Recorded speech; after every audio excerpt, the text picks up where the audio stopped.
Next question. Yeah.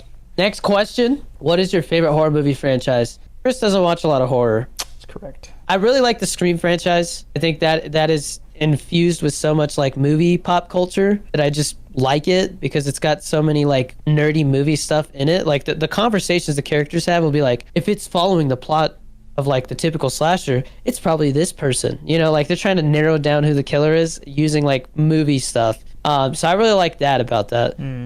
But recently, and this is a perfect segue into one of our topics, the Terrifier movies, specifically 2 and 3, are such unique film experiences that I know are not for everybody, and I'll get into why they're not for everybody. But recently, I think those are like some of my favorite horror movies. Definitely my favorite slashers. So, Chris, I finally cracked and I watched the Terrifier movies, and there's a lot of reasons to like them and not like them. The reason to not like them is that they are the goriest slasher movies I've ever seen. In like a bad way or in a good way? I mean, the practical effects are amazing. We're talking like John Carpenter's The Thing level craftsmanship, but it very much like glorifies the violence. Okay. You know? I mean, we're spending a whole sequence where he's just like chopping somebody up, and like the person's still alive, so they're like screaming the whole time. Art the Clown is definitely like the next Freddy Krueger or Michael Myers, blah blah blah. Like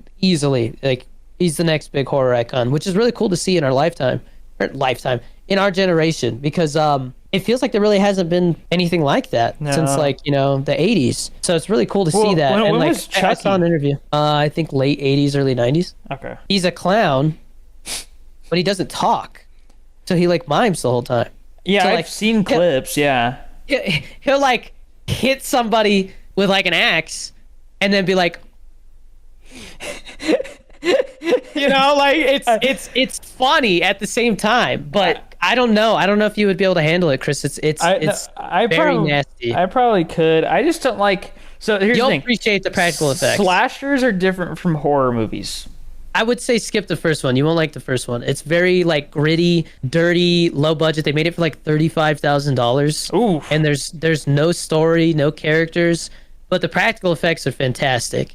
The one thing I will say about the second and the third one that really changed my perspective on them is they have heart, Chris. They're like, the best way I could describe them is like, it's like Stranger Things from hell. Like they have like this 80s synth vibe to them. And they have these moments where like they legitimately make you care about the characters. And unlike any slasher movies I've ever seen, like I legitimately care about these characters. And when characters die, I'm like, damn.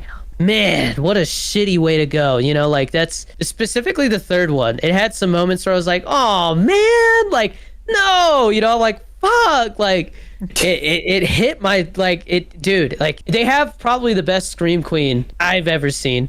Scream like you Queen? So it's like the final girl, right? Okay. She's a badass, but you care about her. And like the second one, they're both on Amazon, by the way, 2 and 3. I would just watch a YouTube video about the first one if you want to know like what's going on. 3 is on Amazon? Or sorry, 1 and 2 are on Amazon, but Okay. I would honestly say you're not gonna like the first one because there's no story. But the second one, Chris, is like so badass, but like gross and like crazy at the same time. But like Art the Clown is legitimately hilarious. Like he adds a humor to it. There's so many sequences in it where I'm like, this feels cinematic and like well thought out, and it has like a heart to it somehow, and like I love the score. It's like a mix of like synthwave and like John Carpenter's The Thing kind of ambiance, Chris. Well, because I've seen like clips where it's like a meme, and his name's Art the Clown. You said. Mm-hmm. So he does like a smile sometimes, and like yeah. Like it's always using like when it's like a malicious compliance type of thing he'll be that like, they usually use it for. Yeah.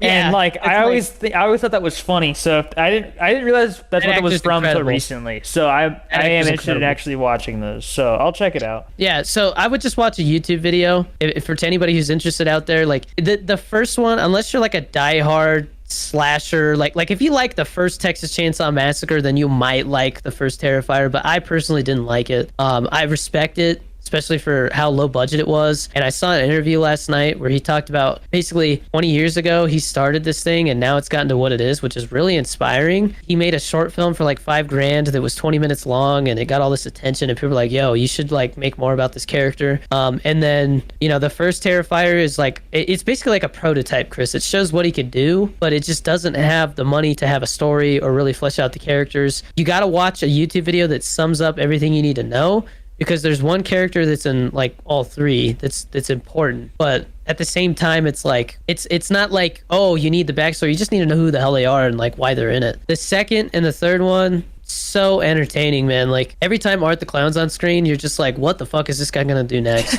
It was one of those things that I put off because I was like, I don't like movies that glorify violence for the sake of violence, but really interesting how it like does its own kind of thing and like the lore and stuff. I like it. I think people who just like gritty slashers are like on the fence about the lore, but I love it. I think it really caught me by surprise. I talked so much shit about those movies. Like, totally honest, I was like, man, if people like that stuff, there's something wrong with you. But there's something to it. There's something in the recipe that just, I get it. I understand the fan base now. They're not stupid movies. They're just not for everyone because it is very gory and it's focused on it. And like it relishes in it. It reminds me of Jeepers Creepers at times, because Jeepers Creepers, the whole thing is like he feeds off the fear. So his whole thing is he wants to scare you and like really relish in the fact that you're scared. And in this, it's like it's almost like inflicting the pain and all that stuff is like, that's what's fun to him. And so it's just like he makes a game out of it. It's like Freddy Krueger mixed with Saw. You know? I hate Saw though. I hate Saw. Well, I Saw from a practical effects standpoint. They're the goriest movies I've ever seen, hands down. It's got this 80s vibe to it that's just very fun at the same time. But like, I mean, I was like on the fence last night. I was like, do I get popcorn? Because I'm hungry, but I don't want to like be eating popcorn while this nasty shit's happening. So I was like, all right, I'll get some chicken tenders and scarf them down during the trailers, and that's what I did. Oh, I thought you were saying you're eating chicken tenders during the. I was like, bro, it's even worse. Yeah, they had. I saw they have chicken wings at Cinemark now, and I was like, ooh, that's keto. But do I really want to be eating something with like bones and shit? What? Not chicken wings are keto?